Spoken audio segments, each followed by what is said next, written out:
common, non-cancerous enlargement of the prostate is called benign prostatic hyperplasia, or BPH for short. The growing prostate can cause trouble when it tightens around the urethra, obstructing urine flow, impairing bladder emptying, and causing frequent urgent urination. These illustrations show the prostate as your surgeon sees it through a telescope called a cystoscope. You can see that as the prostate enlarges, it grows inwards, blocking off the flow of urine through the urine channel called the urethra. When left untreated, BPH can lead to a total inability to urinate, called urinary retention, which requires insertion of a tube into the bladder, or catheterization. It can also result in blood in the urine, weakening of the bladder, bladder stones, urinary tract infection, or even kidney damage. Treating BPH may involve regular monitoring of symptoms, medications that relax the prostate, medications that shrink the prostate, combination therapy using both types of medications together, or surgical therapy. This slide gives you an idea of some of the many surgical options that your surgeon has to choose from. These range from office procedures to ablate the prostate, to laser therapies, transurethral resection of the prostate, and finally to open surgery. Surgery is recommended for BPH patients who are unable to urinate, who have kidney damage, frequent urinary tract infections, significant urinary bleeding, or bladder stones felt to be related to the prostate enlargement. Surgery is also recommended when medications fail to satisfactorily relieve urinary symptoms. This, in fact, is the most common reason that surgery is recommended. As noted earlier, TURP, or TURP, stands for transurethral resection of the prostate. Some surgeons may also use the term TUPR, or TUPR, which stands for transurethral prostatic resection. This operation involves removing prostate tissue that is squeezing around the urethra or urine channel and obstructing urine flow. Removing this obstructing tissue opens up the urine channel, allowing urine to flow more freely. This, in turn, allows the bladder to work less hard to empty, which relieves bladder symptoms such as frequent and urgent urination.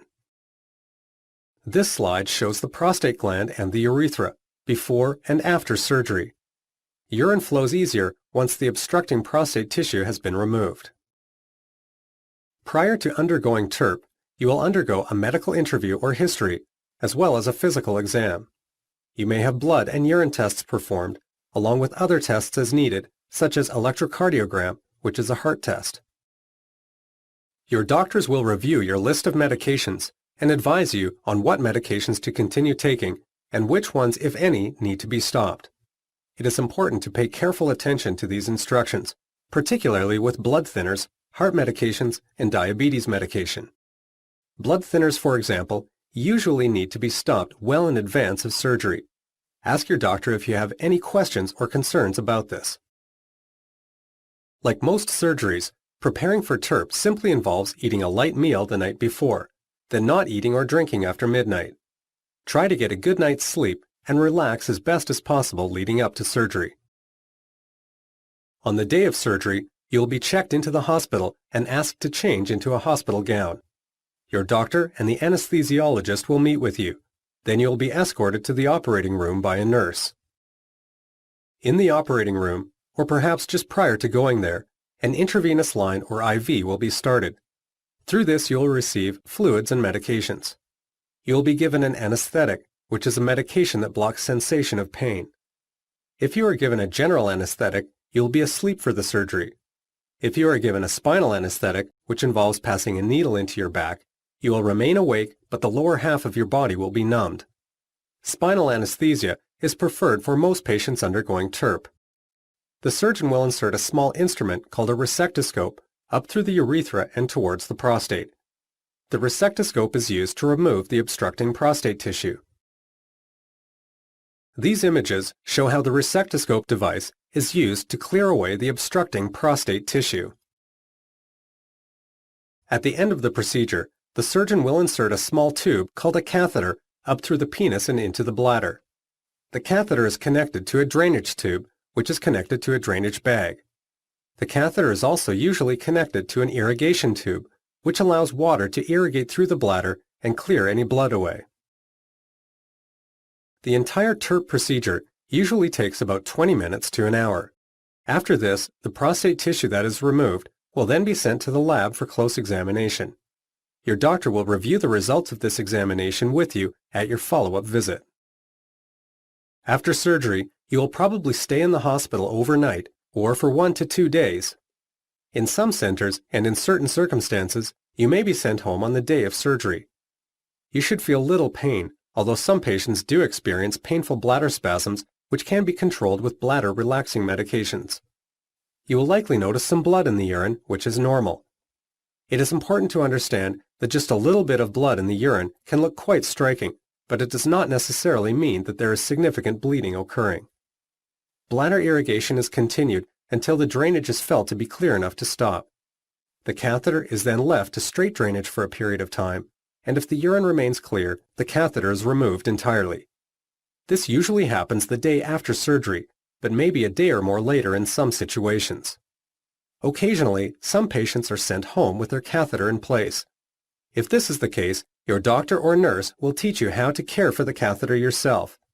In other cases, patients are taught to catheterize themselves intermittently to empty the bladder.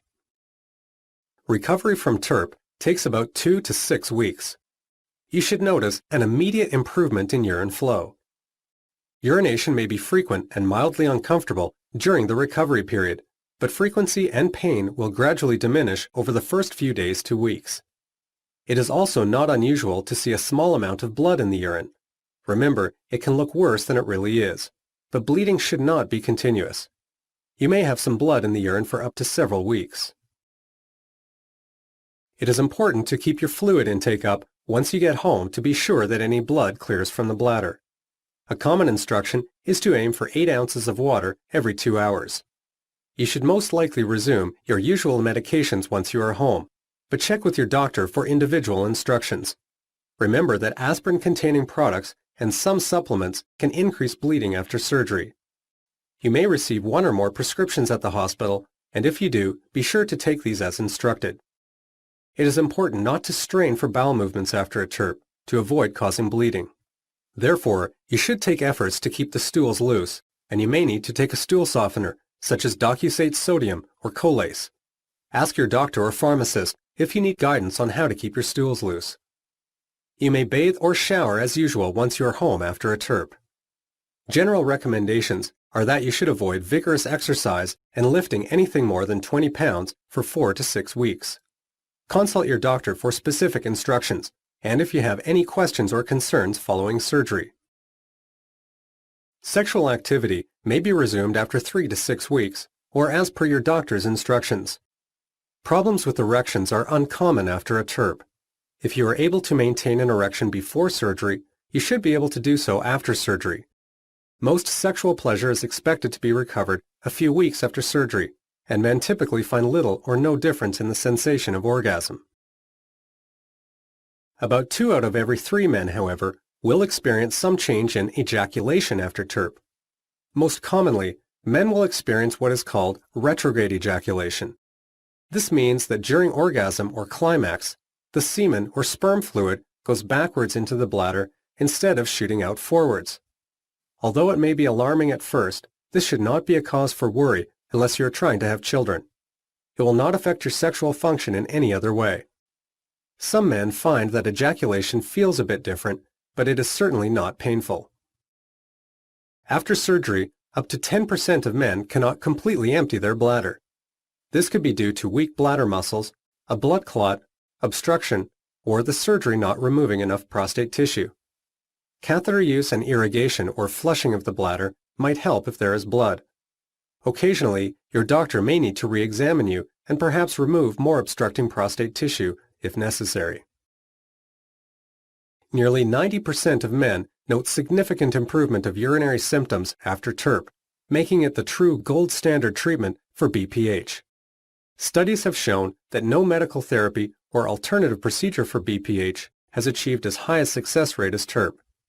For patients with predominant symptoms of frequent and urgent urination, these symptoms will improve 2/3 of the time.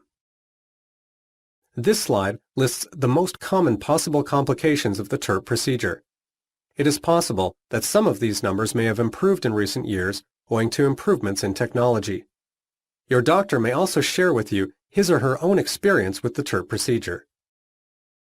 Less common complications that can occur during the operation include injury to the bladder, rectum, or ureters, the tubes that drain urine from the kidney, and so-called transurethral resection or TUR syndrome. This very rare complication is caused by excess fluid absorption into the body during surgery, which can cause dilution of blood. This can cause heart failure, confusion, seizures, coma, and even death. TUR syndrome has become a very rare complication because special measures are taken to prevent it. Patients are carefully selected who will be less likely to experience this complication. In the operating room, special fluids are used which are less likely to create problems. Furthermore, patients are carefully monitored for early signs of problems. It is for this reason, for example, that spinal anesthesia is preferred for this operation. In the rare instances when TUR syndrome does occur, special medications and fluids can successfully treat it.